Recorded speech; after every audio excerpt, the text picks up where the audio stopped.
नमस्कार, मी राजकमल देशपांडे. 7/12च्या बातम्यांमध्ये आपल्या सगळ्यांचं स्वागत. कृषी क्षेत्रातल्या महत्त्वाच्या घडामोडी आपण जाणून घेणार आहोत, मात्र त्याआधी पाहूयात शेती. सरकारी अधिकाऱ्यांच्या सरकारी बंगल्यात ऐसपैस आणि प्रशस्त जागा असते, पण सगळेच अधिकारी याचा योग्य वापर करतात असं नाही. सध्या अकोला इथं कार्यरत असलेले महावितरणचे मुख्य अभियंता चंद्रशेखर येरमे मात्र याला अपवाद ठरलेत. कधी काळी ओसाड आणि वृक्ष असलेल्या आपल्या सरकारी बंगल्यावर त्यांनी एक सुंदर बाग फुलवली आहे.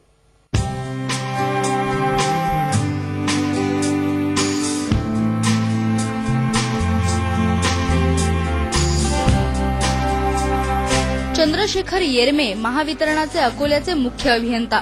अनेक वर्ष मुंबईत नोकरी केल्यानंतर गेल्या वर्षभरापासून ते अकोल्यात कार्यरत आहेत. अकोल्यात आल्यानंतर त्यांना राहण्यासाठी एक प्रशस्त निवासस्थान मिळालं. या घराच्या परिसरात मोकळी जागा होती, पण त्यामध्ये मोठ्या प्रमाणात झुडपं आणि गवत वाढलं होतं. मग याच परिसरात बाग फुलवायचा विचार येरमे यांनी केला. मुंबईत कायम सर्व्हिस गेली असल्यामुळे एवढी मोठी जागा आणि झाडं कधी बघता आली नाही, आणि हे ते सगळं जागा बघून असं मला आधीच झाडांचं बद्दल प्रेम होतंच, आणि ते इथे जागा असल्यामुळे मला तो मोह आवरला नाही. आणि माझा जो कार्यालयीन कामच्या नंतरचा जो वेळ आहे तो इतर न घालवता मी या झाडं फुलवण्यामध्ये घालवला, आणि माझ्यासोबतच इथले जे कर्मचारी आहेत त्यांचा सहयोग घेऊन आम्ही ही इतकी छान पद्धतीने बाग फुलवली. बागकाम सुरू करण्यापूर्वी त्यांनी शेगावच्या आनंद सागरला भेट दिली होती. तिथं फिरून आल्यानंतर बागेचं आपल्या जीवनातलं महत्त्व त्यांच्या लक्षात आलं. त्यानंतर त्यांनी आपल्या सरकारी बंगल्याच्या भोवती वेगवेगळी झाडं लावली. त्यानंतर अकोल्यातील डॉ. पंजाबराव देशमुख कृषी विद्यापीठ आणि इतर ठिकाणाहून विविध जाती आणि प्रकारातील वृक्षांची खरेदी केली. आंबा, कडुनिंब यापासून डाळिंब, पपई ते थेट गुलाब, निशिगंध यासारख्या अनेक प्रकारची झाडं या बागेत आता डौलानं बहरली आहेत. झाडांबरोबर बागेत सुविचार लिहायला त्यांनी सुरुवात केली. कार्यालयातलं कामकाज झाल्यानंतर उरलेला वेळ ते आपल्या बागेत घालवतात.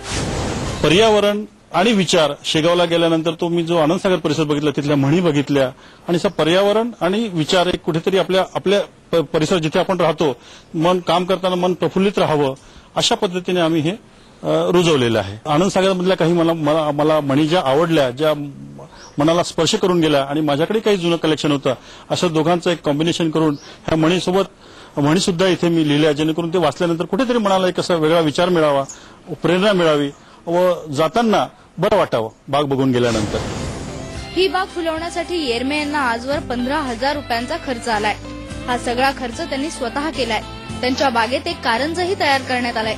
वर्षभरात या बागेत त्यांनी तूर आणि भुईमुगाची आंतरपिकंही घेतली. या फुललेल्या बागेत काम करायला तिथल्या कर्मचाऱ्यांना देखील समाधान वाटतंय.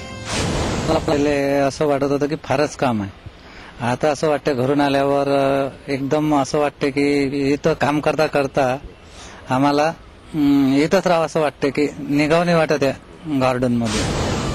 आपल्या दैनंदिन कामकाजात सरकारी अधिकाऱ्यांना मोठ्या ताणतणावाला सामोरं जात काम करावं लागतं. त्याचा त्यांच्या आरोग्यावर परिणाम होतो. अशावेळी झाडं, हिरवळ आणि त्यात काम करत एकांतात वेळ घालवणं गरजेचं आहे. यासाठी सरकारी अधिकाऱ्यांनी आपल्या निवासस्थानात बाग फुलवण्याचा एक चांगला पर्याय असल्याचं येरमे यांचं मत आहे.